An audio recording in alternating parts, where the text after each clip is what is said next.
அண்மை செய்திகளை பார்த்து வருகிறோம். அமெரிக்க அதிபர் டிரம்புடன் பேச ஆவலாக இருப்பதாக பிரதமர் மோடி பதிவிட்டிருக்கிறார். முன்னதாக அமெரிக்க அதிபர் டிரம்ப் எனது நண்பர் மோடியுடன் இருநாட்டு வர்த்தக ஒப்பந்தம் தொடர்பாக பேச்சுவார்த்தை நடத்த உள்ளதாக குறிப்பிட்டிருந்த நிலையில் அதனைத் தொடர்ந்து தற்போது பிரதமர் மோடி இந்த பதிவினை இட்டிருக்கிறார். முழுமையான விவரங்களோடு இணைகிறார் எமது செய்தியாளர் வெங்கட்ரமணன். அவரிடம் பேசலாம்.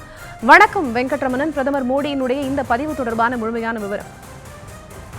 வணக்கம். வரும் நாட்களில் தனது நண்பர் மோடியுடன் பேச உள்ளேன் என அமெரிக்க அதிபர் டொனால்டு ட்ரம்ப் கூறியதற்கு தானும் அமெரிக்க அதிபர் டொனால்டு ட்ரம்புடன் பேச ஆவலாக காத்திருப்பதாக பிரதமர் மோடி அவர்கள் எக்ஸ் வலைதள பக்கத்தில் பதிவிட்டிருக்கிறார். குறிப்பாக பிரதமர் மோடி அவர்கள் பதிவிட்டிருக்கக்கூடிய அந்த பதிவுல இந்தியாவும் அமெரிக்காவும் நட்புறவு நாடுகள், எங்களுடைய வர்த்தக பேச்சுவார்த்தைகள் என்பது இரு நாடுகளினுடைய கூட்டாண்மையின் வரம்பற்ற திறனை திறக்க வழிவகுக்கும் என தான் நம்புவதாக இந்த பதிவில் அவர் குறிப்பிட்டிருக்கிறார். மேலும் இந்த விவாதங்கள் விரைவில் முடிக்க தங்களது குழு செயல்பட்டு வருகிறது எனவும் அமெரிக்க அதிபர் டொனால்டு ட்ரம்புடன் பேச தானும் ஆவலுடன் காத்திருக்கிறேன் என பிரதமர் மோடி தெரிவித்திருக்கிறார். தங்களது இரு நாட்டு மக்களும் பிரகாசமான வளமான எதிர்காலத்தை பெற நாங்கள் தொடர்ந்து இணைந்து பணியாற்றுவோம் என பிரதமர் மோடி எக்ஸ் வலைதள பக்கத்தில் குறிப்பிட்டிருக்கிறார். குறிப்பாக சற்று நேரத்தில் வரும் நாட்களில் தனது நண்பர் மோடியுடன் பேச உள்ளேன் என அமெரிக்க அதிபர் டொனால்டு ட்ரம்ப் கூறியிருந்தார். இந்த நிலையில் அதற்கு தானும் ஆவலாக இருக்கிறேன் என பிரதமர் மோடி தெரிவித்திருக்கிறார். இந்திய பொருட்கள் மீது அமெரிக்கா விதிக்கக்கூடிய 50% இறக்குமதி வரி தொடர்பாக இரு நாடுகளும் பேசி சுமூகமாக தீர்வு எட்டப்படும் என